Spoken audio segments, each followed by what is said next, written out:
Hello everyone, welcome back to my channel. So next हम आज start करने जा रहे हैं, that is part 5th of the topic, that is ICZN। पहले हमने जो है आर्टिकल 49 तक जो है वो स्टडी कर लिया था। नाउ हम जो है वो स्टार्ट करने जा रहे हैं फ्रॉम आर्टिकल 50। सो आर्टिकल 50 और 51 जो है वो ऑथरशिप से डील करते हैं।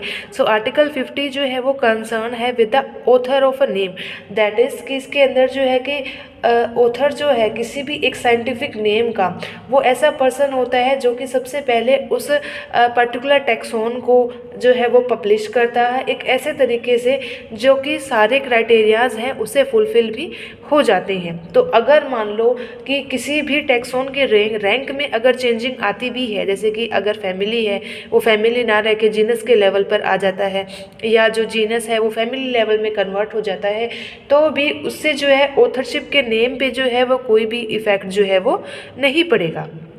Next is article 51, that is citation of the name of a author.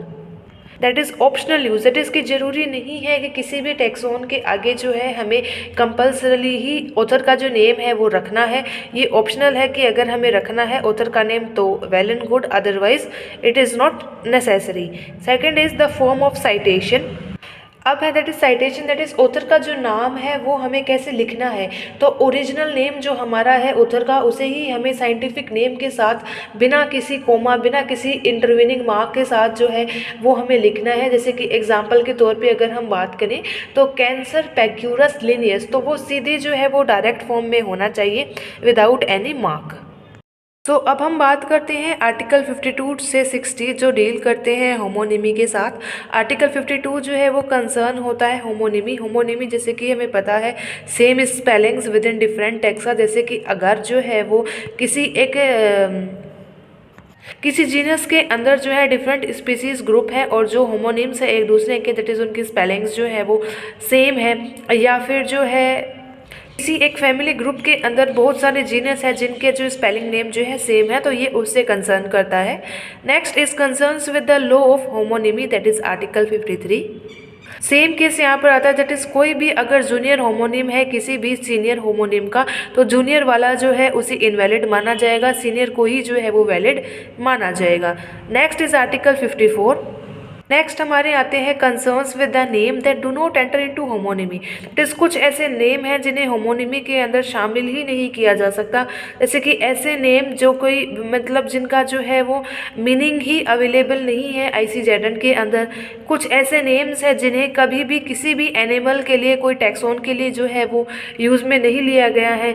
ऐसे नेम्स जिन्हें जूलॉजिकल नोमेनक्लेचर से एक्सक्लूड किया गया है उन्हें वैलिड नहीं माना गया। इनकरेक्ट स्पेलिंग अगर है ओरिजिनल नेम की भी और उसके बाद उसका अगर सब्सिक्वेंट नेम आया है तो भी, तो उन्हें होमोनिम्स जो है वो नहीं माना जाएगा। Now article 55 concerns with the family group names. That is कि एक फैमिली के अंदर जो है वो अलग अलग टाइप के जो है वो जेनेराज होते हैं, तो अगर वो आइडेंटिकल हैं और या फिर जो है वो डिफ़र करते हैं, उनका जो नेम्स है वो डिफ़र करता है केवल जो उनका सफिक्स है उनके बेसिस पर, तो भी उन्हें जो है वो होमोनेम्स ही माना जाएगा। Next is article 56 that concerns with genus group names. तो होमोनिम का जो लॉ है वो जीनस ग्रुप के नेम्स पर भी अप्लाई होता है। Article 57 that is concern with species group names. That is कि स्पीसीज़ के ग्रुप्स के नेम जो है उनमें भी होमोनिमी मानी जा सकती है, लेकिन अगर एक सिंगल वर्ड का जो है, सिंगल लेटर का भी अगर डिफरेंस जो है तो उसे हम होमोनिमी का जो कंसेप्ट है उसके अंदर जो है वो शामिल नहीं करेंगी। Next is article 58 that is concerns with variable spelling. तो इसके अंदर बेसिकली ये है कि दो या उससे ज़्यादा स्पीसीज़ का ग्रुप नेम अगर है, उनका ओरिजिन सेम है, ओके, उनकी जो मीनिंग जो है सेम है और वो सेम ही जीनस के अंदर उन्हें अगर रखा गया है तो उन्हें हम होमोनिम मान सकते हैं। लेकिन कुछ ऐसी कंडीशंस है, दैट इज़ उनकी स्पेलिंग में अगर थोड़ा बहुत चेंज है तो भी हम उन्हें जो है होमोनिम मान लेंगे। जैसे कि अगर AE OE जैसे इनका अगर हम यूज़ करें तो, या फिर लास्ट में जो है अगर EI हम लगाएं या सिंगल आई है या फिर Y जो है, तो उन्हें हम होमोनिम ही मान लेते हैं। ओके, सो बहुत सारी ऐसी कंडीशंस जो हैं वो होमोनिमी के केस में हमें देखने को मिलती हैं। Next is article 59 that is deals with primary and secondary homonym. तो किसी भी जीनस के अंदर जीनस का जो नेम होगा, मान लो अगर वो सेम है as that of the species, तो जीनस वाले को हम जो है वो सीनियर होमोनिम मानते हैं। तो उसके बिलो जो भी हमारे स्पीसीज के नेम अगर सिमिलर भी हैं, that is in their spelling, तो प्राइमरी और सेकेंडरी फॉर्म में, उन्हें हमें रिजेक्ट करना होगा, उन्हें हम वैलिड नहीं मान सकते। Next that is article 60 that is deals with replacement of rejected homonym. मान लो हमने कोई जूनियर होमोनिम था और उसका जो नेम है हमने उसे रिजेक्ट कर दिया, तो उसकी जो है जगह जो है हमें कोई और पहले से अवेलेबल कोई एग्जिस्टिंग नेम जो है उसे हमें रखना पड़ेगा, या फिर कोई ओल्डेस्ट सिनोनिम जो है हम लेके आ सकते हैं उसी जूनियर होमोनिम का जो कि रिजेक्ट हुआ था। दैट इज़ उसके जो है सिमिलर जो उसका रिलेटेड जो नेम है हम वो लेकर आ सकते हैं। Now article 61 deals with type concept. That is type concept, जैसे कि हमने पहले डिस्कस किया, एक स्पेसिमेन है जिसको जो है बेसिस बना के उस पर्टिकुलर टेक्सोन का जो है वो नेमिंग की जाती है। तो types of the nominate subordinate taxa, that is कि अगर जीनस जो है उसके नीचे अगर जो है उसका कोई सबऑर्डिनेट टेक्सा है, दैट इज़ अगर सब जीनस है, तो उसका जो है जो नेमिंग होगा या उस पर जो रूल्स अप्लाई होंगे वो उसी जो टाइप जीनस है उसके बेसिस पर ही होंगे।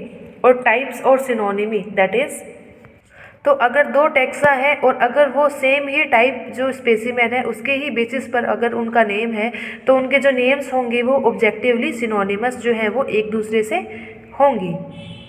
नाउ नेक्स्ट हमारा आता है दैट इज़ आर्टिकल 62 से 65 जो है वो डील करते हैं with the type in the family group.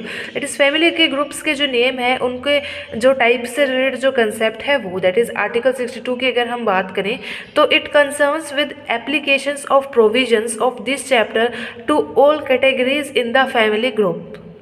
That is कि टाइप से बेसिस जो एप्लीकेशन जो रूल्स जो हैं वो उस फैमिली ग्रुप से रिलेटेड और भी अगर सब कैटेगरीज जो हैं उन सभी पर जो है वो लागू किए जाएंगे। Article 63 deals with types of family group taxon. तो किसी भी फैमिली ग्रुप का जो टैक्सोन जो होता है उसका जो वो डिपेंड करता है किसी भी नॉमिनल जीनस के ऊपर, ओके, और उससे ही फिर जो है किसी एक फैमिली का जो नेम है वो डिसाइड भी होता है।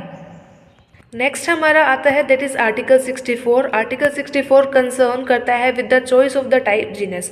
Choice of the type genus मतलब कि कोई भी जूलॉजिस्ट है वो फ्री होता है कभी भी जब उसे किसी एक फैमिली ग्रुप का नेम जो है वो डिसाइड करना होता है तो वो किसी भी टाइप जीनस को है वो चूज़ कर सकता है। ओके, ज़रूरी नहीं है कि जो ओल्डेस्ट नेम है उसी को ही वो कंसिडर करे। Next is article 65 that is identification of the type genus. तो इसके अंदर बेसिकली ये है कि कोई भी अगर टेक्सोनोमिस्ट है अगर फैमिली ग्रुप का नाम जो है वो रख रहा है उस टेक्सोन का, तो उसे जो है केयरफुली ये कंसिडर कर लेना है कि उस टाइप जीनस का जो नाम है वो एग्जैक्टली जो है वो करेक्ट है, इजीली आइडेंटिफाइबल है कि नहीं है। नेक्स्ट हमारे आते हैं दैट इज़ आर्टिकल 66 से लेके 70 तक जो कि डील करते हैं with the concept of type in the genus group. That is genus group के अंदर उनका क्या रोल है।